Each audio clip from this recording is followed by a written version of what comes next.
Our nation faces real energy challenges. While abundant, alternative energy sources surround us, Lockheed Martin has a broad portfolio of alternative energy generation solutions: solar energy, wave power, ocean thermal energy conversion, and synthetic fuels.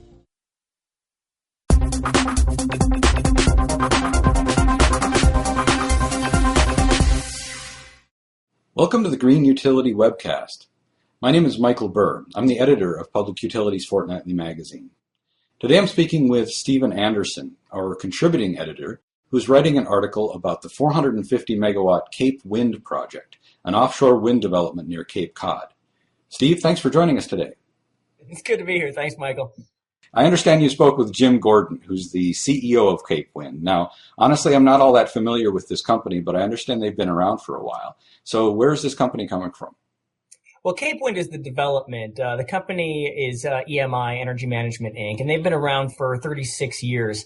They're in the biomass and coal or gas-fired peaker plant industry. If you go back 15, 20 years, their gas generation was not a part of the profile on the East Coast. They've been a big part in the growth in that sector, which is about 40% of the market now. And about 10, 12 years ago, they started looking at new markets, in particular wind. That led them very quickly to offshore wind.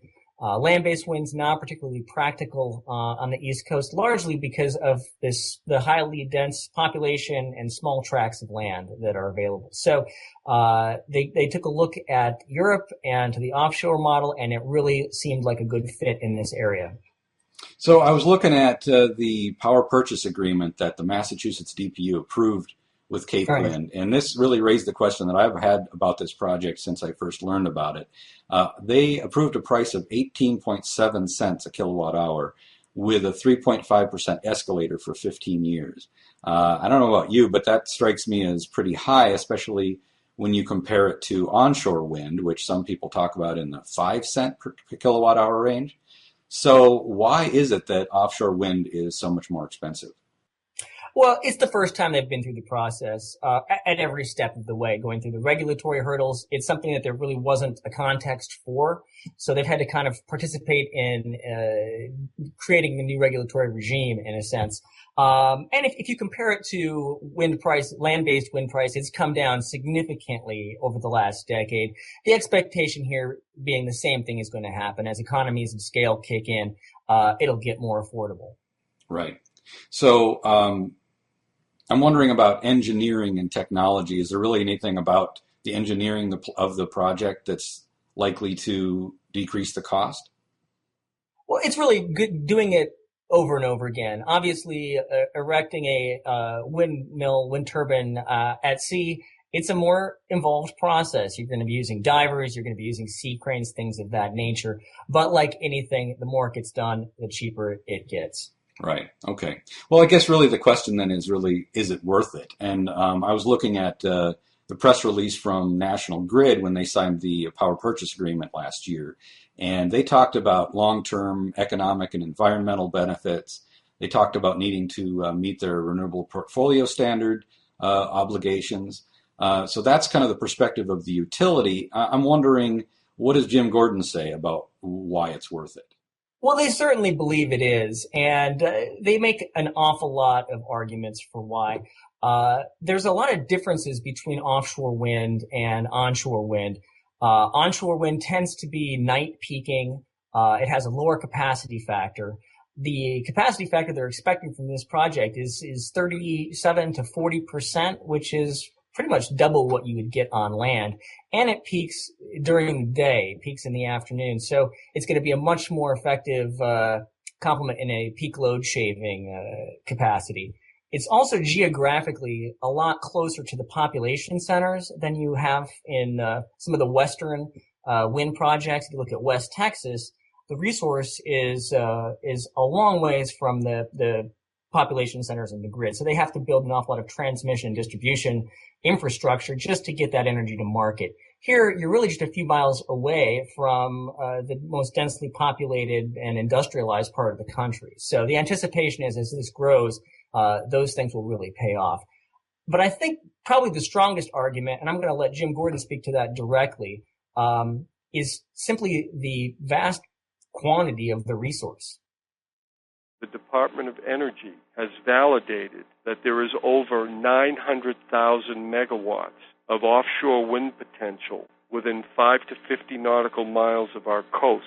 And to put that into perspective, the total installed generation capacity in the United States is about, 980,000 megawatts. So, I'm not suggesting that offshore wind is going to replace our generation capacity, but it can become a major component of America's energy future. So obviously there's a huge wind potential then, but the fly in the ointment for this project for a long time seems to have been activism from local people who oppose the project. It's been kind of a man bites dog story on Cape Wind. A lot of people that you might expect to be very much in favor of renewable energy and in favor of wind power in particular have been on the record opposing the project based on the fact that they don't want to see these big wind turbines off of Cape Cod. So I'm curious about that. Did you speak with Jim Gordon about that? I did, and at length. He had quite a bit to say about it. It really is kind of a NIMBY case in the most classic sense, and rich NIMBYs at that, which are very difficult to fight. He spoke a lot about Bill Koch, who is leading a lot of the initiatives to block the Cape Wind development. Koch is a scion of the Koch Industries family. He's no longer part of that company, but that's a petroleum and coal company that's actually the second largest privately held company in the country. He is no longer part of that, but has personally a history in the energy industry. Gordon alluded to the fact that might tie into a little bit for why he's against this. That's possible, but I think the more plausible explanation is this is just a guy that likes to sail. He spent $68 million to win the America's Cup back in the 90s. So he's a really outspoken, he makes no bones about the fact that he just doesn't want to look at windmills. And he was quoted in Forbes magazine a while back saying, who wants to go sailing in a forest of windmills? So your heart kind of goes out to the guy in a lot of ways, but, they really have succeeded in dragging the process out. They've fought pretty much at every regulatory juncture. They filed lawsuits. They've lost all of those, but it really has been an effective stalling technique. So where's the project at this point? It's been in development for more than a decade, right? Is this thing for real at this point? It looked for a long time like it was questionable. No, it looks like it is. It's not all the way there, but they've cleared all the regulatory hurdles. The permitting is done. The state permits issued in 2009. I think the last federal round of permitting was approved in April of last year. So there's just a few pieces to the puzzle left. There is an outstanding lawsuit on permit issue. As I said before, all of those lawsuits have failed to date, so they don't have a great track record, but it's kind of an X factor in terms of you just don't know how long it's going to take to make its way through the legal system. They've got to finish putting together their financing package for this. Obviously, the landscape for that is not what it was a few years ago, so that could be a stalling. And they've got to sell the rest of the power. They've sold half of it to National Grid, but they'd like to sell more before they actually begin construction. Gordon is optimistic that can all happen this year. I think a realistic expectation is that they're going to start construction sometime next year, and they expect to be up and running by 2014. So it's come a long way, but it still has some distance to go. Definitely. Steve, thanks very much for your time today. All right. For Public Utilities Fortnightly Magazine and the Green Utility Webcast, I'm Michael Burr, signing off.